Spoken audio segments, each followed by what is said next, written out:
Welcome to the CERAWeek podcast, where the world's energy leaders and innovators share insights on the future of energy, technology, and climate. I am Atul Arya, Chief Energy Strategist at S&P Global. In each episode, we dive into the critical issues and bold ideas shaping our energy future. So let's get started.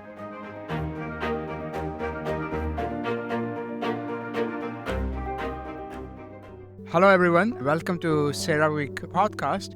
And today we are actually coming to you from CERAWeek itself.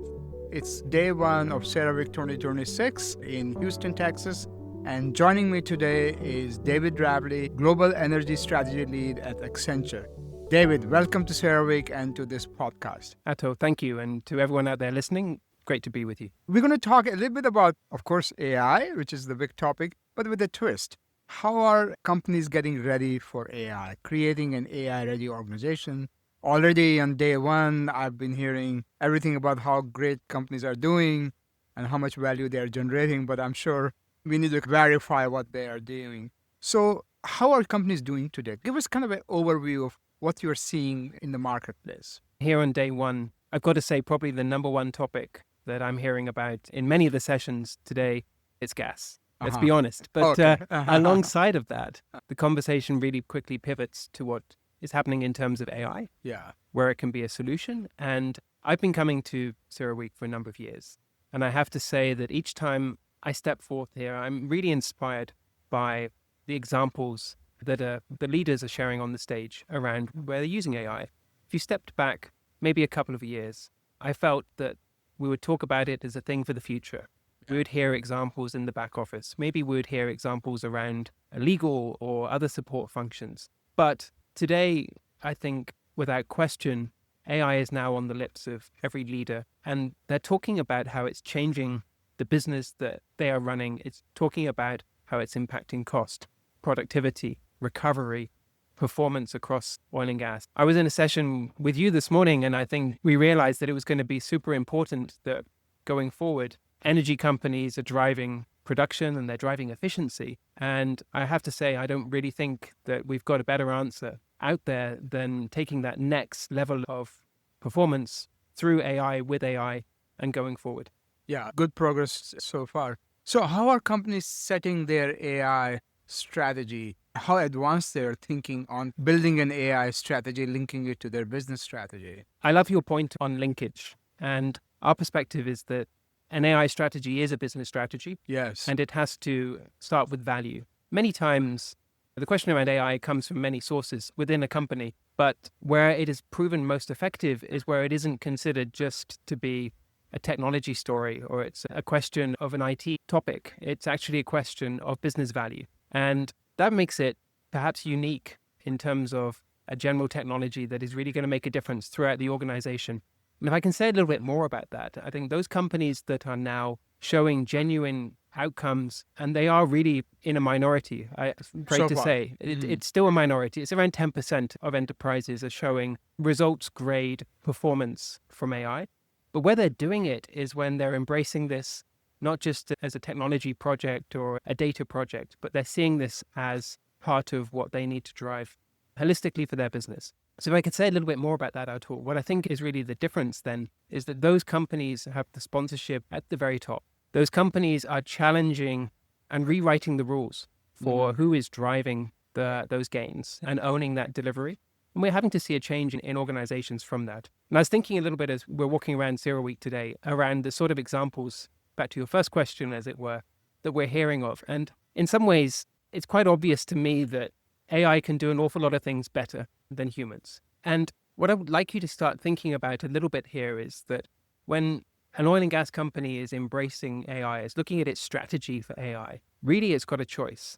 It can do things that it's already doing, but it can do them better. By that, it could have a faster outcome. It could have less cost associated with it. It could have fewer resources tied up. It could also do something better. So it could optimize across a wider range of challenges. It could bring more data into the mix. It can actually put together parts of their business that were separately existing or siloed before. But importantly, AI can do things that were not possible to do in the past. the power of AI isn't just going to be doing what we're doing today for less people or less cost. It's actually going to be when you start putting together processes and groups from across companies that never connected before. There are some great examples I heard on the stage today and that we work with where oil and gas companies are now saying, wait a minute, can I go back to some of my historic logs? Can I re-look at some of my seismic? Can I re-challenge myself to see, did I leave resources in the ground? If I could benefit from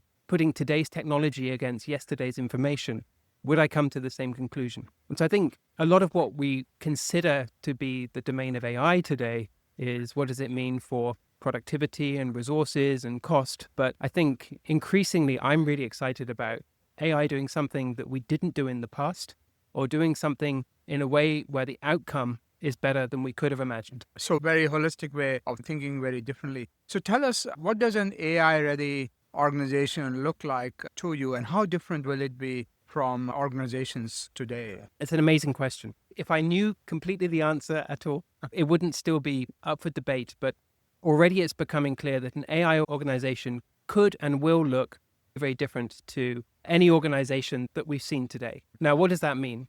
At a certain level, companies come to us and they're asking, do I need the same workforce? How many people do I need in the future? And do I need the same skills? And so there's category one is, how does the workforce change? And you hear a lot about this. Are there jobs for today's graduates in the future?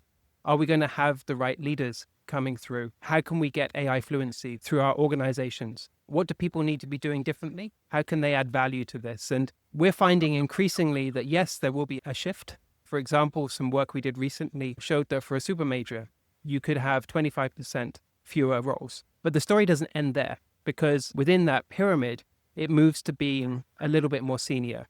It moves to having more judgmental roles. It moves towards having more human decision-making, more expertise. Yeah. And so the first thing is the workforce will be different. The second thing is that the work itself is going to change. So when you consider today, an organization like an oil and gas company is a tremendously complicated set of tasks. And I don't think any two players or any two people attending CERAWeek this week have exactly the same mix of assets or participation across the value chain. But interestingly, they're all composed of a set of processes. And as you deconstruct any organization and you ask, why do you do your work this way? The answer you often get is, this is what worked for us because of the systems and the technologies that we grew up with or we're using or we've adapted to. In the last couple of years and last couple of months even, I think we've seen a real reset in terms of the capabilities and how work can be done. And so the second thing that's going to be different about organizations is they're going to look at those processes. And our advice is not to take too many, maybe 6 to 8 that drive 50 to 80% of the value of the company. And ask yourself the question, could I do this work differently? The third thing is structure. Organizations can look radically different. I always think about, why does an oil and gas company look the way it does? And my theory was that it comes from the domain expertise of what people studied in university and the disciplines associated with that. I don't know if there is, in fact, another industry which has remained so tightly focused on the geology and the geophysics and the geosciences as the oil and gas industry. But the thing is, these domains are now changing. The reasons why you needed to structure, whether it was by geography, or it's by process, or it's by value chain, have gone away in many extents. And knowledge has become much more broadly accessible. Institutional capabilities are completely different. And so there really is no reason to be as siloed tomorrow as we are today. And so we're anticipating a much flatter, less level of organization. And I think certain constructs that were necessary because of the disciplines, the changes of knowledge across the organization, they're going to be challenged. They're going to go away. And we're going to see a much more unified organization structure going forward. I would come back to the example where you imagine a couple of hundred years ago, in fact, when steam power was in its early days and factories were essentially vertical. They were vertical because once you generated the power from a steam engine or even a water wheel, you had a central drive shaft drove power through that factory. And the most efficient way to do that was to have a vertical factory with the roof stacking on top of each other. With the advent of electricity, that changed. You didn't need to have buildings that were small in footprint but stacked. Yeah. You could have what we would recognize today as modern factories. So large single-story buildings where the power is distributed and you can organize your production in a much more efficient way. Think about the analogy here with an organization. We've grown up in a world where we needed to have that vertical control and that governance and that drive shaft coming down through the organization. We're now going to be in a position where AI can provide that knowledge at the point at where it's required. Each individual's capacity to take that knowledge is so different, and the spans will be very much changed. So that's really the third thing, that the structure will change. And I think beyond that, you've got to really ask the question of how decisions are going to be made in an organization. And we're going to move from today's world of experience and hierarchy to what Accenture refers to as a digital brain. What that means is that companies are going to start really thinking about how can they make complex trade-offs and decisions across their organization that really take the context and the opportunity from one part of the world and deploy it to another. So think for a second around our industry. We're continuously disrupted, but we often still have individual assets that are having to live with their annual plan, with their strategy, with their metrics. And that means sometimes we're optimizing for that asset, we're not optimizing for the system. But it is very complicated to build a system of trust and of governance by which you could say, hey, wait a minute, we're going to run this asset differently because you're part of a system, but I can also reward you for that, and I can incentivize you for that, and I can give you the right levels of decision-making that come alongside operating in this different way. And so those organizations, which I think are going to really emerge in the future, are the ones where the digital brain is smart enough to make those trade-offs. And the other way to frame it, if you prefer a more tech language for this, is that is your agentic stack. That is the equivalent of taking your data, your ontology, your semantic layer, and your agentic architecture, building that through and being able to use it to make decisions. I don't mind which way we frame it, but those are really the four things for an organization to look different. So where are companies in creating this digital brain? I'm just curious. Do they know, first of all, does it look like? Do they have an idea and then create that brain? Just give us an idea of the journey. If I'm going to start a digital brain, where do I start and how do I get there? So a lot of companies have been taking steps forward in AI over the last few years. And in many ways, something which early movers did was they considered AI to be not that different from a digital transformation. And the recipe for digital transformation was to come up with use cases, proof of concepts, and then to learn from those, to deploy them and to take advantage of it. AI is not that. AI is a general purpose technology. Once you have your data and your architecture to make decisions using your brain from that data, you have infinite use cases. It's not just one single use case. And so those companies that are poised to most benefit are those that have recognized this isn't death by 100 or even I've seen 5,000 use cases, but it's reinventing their business, asking which processes change, how do I change the work, how do I get the right workforce to use across those, and how do I make the right decisions. All of that investment is complicated, it takes governance, but the leaders we're working with today and where I really see the exciting opportunities are really recognizing the importance of putting that digital architecture in place, not just for the use cases of yesterday, but for all the opportunities going forward. How about the workforce itself? What are the workforce needs and how do you make them AI ready with the necessary skills? And do you see some jobs remaining, some going away? What's the landscape for people? So from our research, 70% of executives cited that AI reskilling is a top priority for the next 3 years. Now, this means that they really have to consider what are the skills of the future, how do I adapt my role, and what do I take? I work with Accenture, and we've recognized for well over the last year to 18 months that our work is changing.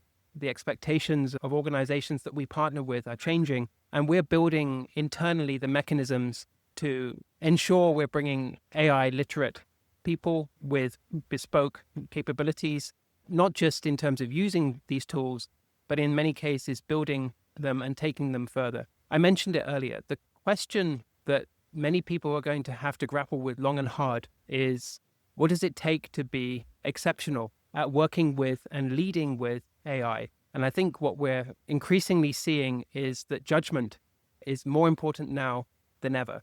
There was a really interesting bit of research that Anthropic, that makes Claude, put out recently. And it definitely made me think, because what it showed was that if you give two workers access to the same AI tool, they do not get the same outcome. They do not get the same quality of outcome. And their incoming skill set, knowledge, familiarity with the tool can actually lead to very different quality of insight that comes from that. In some cases, yes, AI will be a leveler. I think that goes without saying. But I think for those people, those workforces that lean in, there is a huge amount of differentiation that winners will come from.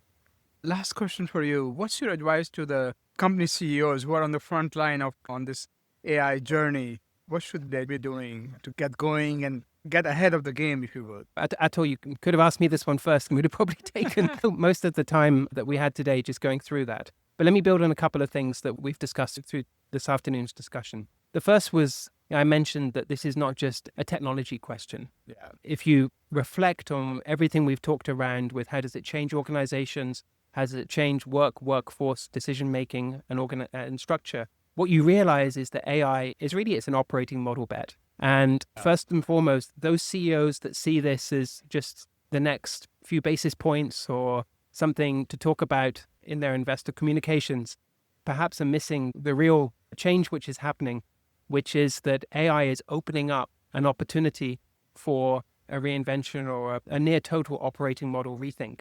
The second, building from our research, something that I do hope is thought about, is that we have seen that those companies that have started on their AI journeys, or actually quite advanced in their AI journeys, continue to overspend on technology relative to the total program. And on average, for every dollar that is invested in an AI program, 70 cents is spent on the technology itself. 30% is spent on changing the work, embedding it, changing the workforce, building those skills that we just talked about, and making sure that change sticks. Those companies that have seen the best results flip that ratio.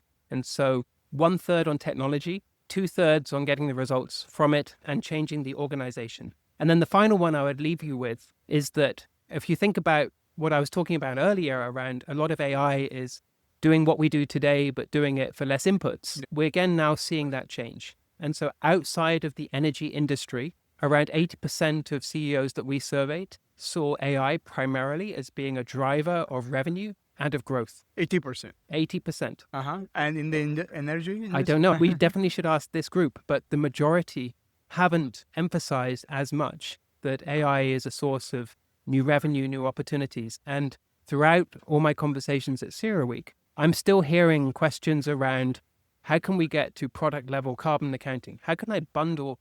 How can I decouple the consumption and the cost of my goods? How could I monetize my data differently? How can I increase my recovery? All of these things open up new markets and new growth.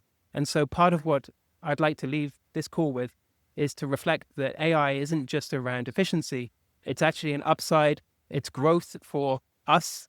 And one of the key messages I think that I picked up today, coming back to that, energy is life, and we need energy in abundance. And so if we can make AI part of solving for that, I think we're all doing the right thing. Yeah. First of all, David, thank you very much for this conversation. What I will reflect on is many companies are on the journey, but at different places in the journey, and they all want to get there as soon as possible, but it's going to take some time depending on how committed. And as you said, it has to come from the top. And that's a very critical point for every company, every person who's listening to this podcast. Any final comments from you? Atul, thank you for spending the time this afternoon. This topic is one that's going to run and run. Yeah, it's going to continue getting more and more exciting. And alongside, of course, gas. Yes, we shouldn't forget gas. Cannot forget gas. AI is really shaping the narrative at CERAWeek. It has done for the last year or two, and I think great to see that continuing. I would say that gas will be there for a while, but AI is going to be there for a much longer time. The gas crisis will hopefully go away soon. LNG and natural gas crisis. David Rabley from Accenture, thank you very much for joining us for this conversation. Okay, thank you, Atul. Thank you for joining us on the CERAWeek podcast. To stay connected with the ideas driving change across energy and technology, subscribe, share, and rate this episode. It helps us get the word out. Let's continue having impactful conversations. I'm Atul Arya. Until the next time. The CERAWeek podcast with Atul Arya is brought to you by CERAWeek, the world's premier energy conference. Be part of the conversations moving the world of energy forward. March 8th through 12th, 2027 in Houston. Discover more at CERAWeek.com.